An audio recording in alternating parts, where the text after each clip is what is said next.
Michael, this is one of the highlights of my life right here, this photograph. I know I look very serious, but here I am sitting in St. Petersburg, Russia, in front of the Leningrad Codex, the famed Leningrad Codex. During my travels for about a 6 or 7 months period, I had the opportunity, Michael, to examine not only the Leningrad Codex, but the Aleppo Codex, the Damascus Crown, and Sassoon 1053. The 6 key manuscripts of the Tanakh. There are 6 key manuscripts. There's 2 I haven't examined yet. One of them I was hoping to examine this spring, but then COVID-19 hit, and I wasn't able to do it. That's the one in the British Library, Oriental 4445. The 6th manuscript, it's unknown exactly where it is, so I don't know that I'll ever be able to. I'm not saying this to brag. Quite the contrary. I'm humbled that I am currently the only living person, as far as I know, only living scholar for sure, to have studied and examined directly and physically 4 of the 6 surviving key manuscripts of the Tanakh.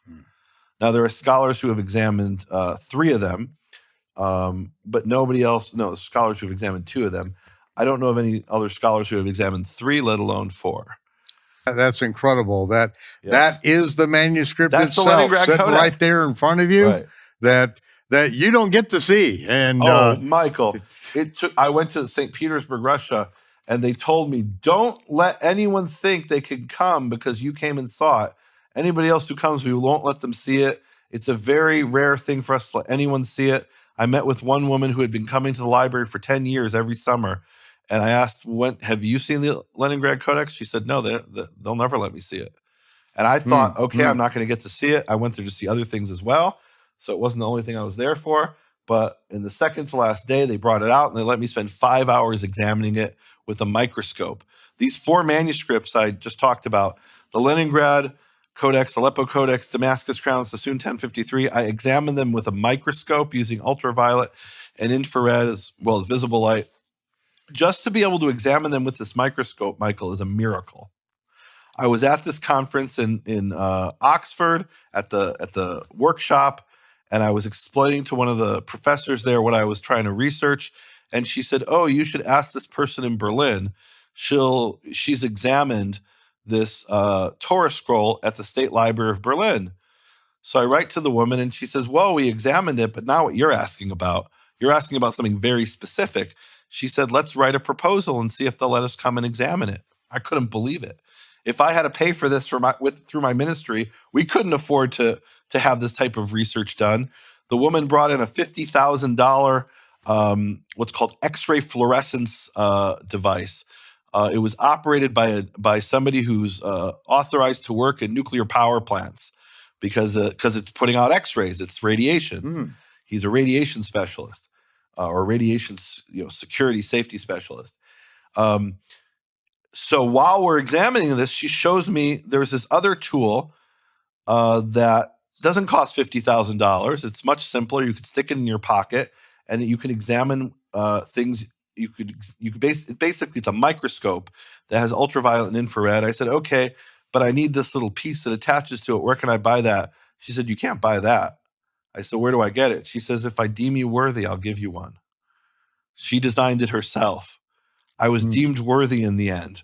And I was able to then travel all over Europe and use this device. I want to show you some examples of things. And again, this is why it's so important to study the manuscript directly if you can.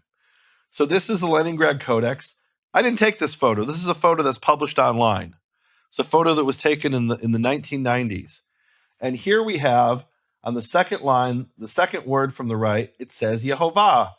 And it looks like it has the full vowels. Michael, I went through every single instance in the Leningrad Codex, in the Aleppo Codex, in Sassoon 1053.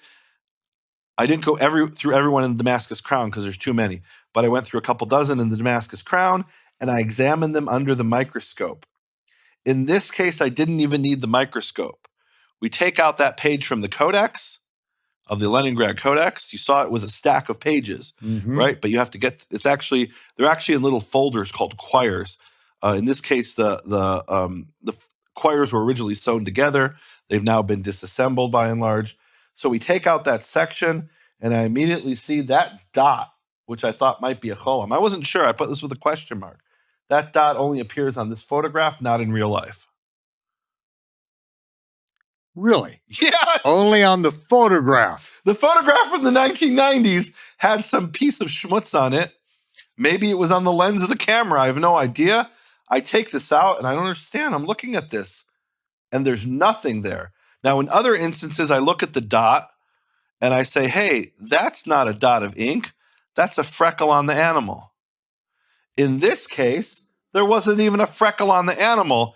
Not only is it not ink, there's actually nothing there. That is a phantom dot over God's name. And you would think I'd be upset because I'm trying to verify that God's name is Yehovah, and here it's not. Here it's missing the vowel. I was so happy because we'd found truth. And there was another 30 or 40 places where it did have the full vowels. Yehovah, and that's verified.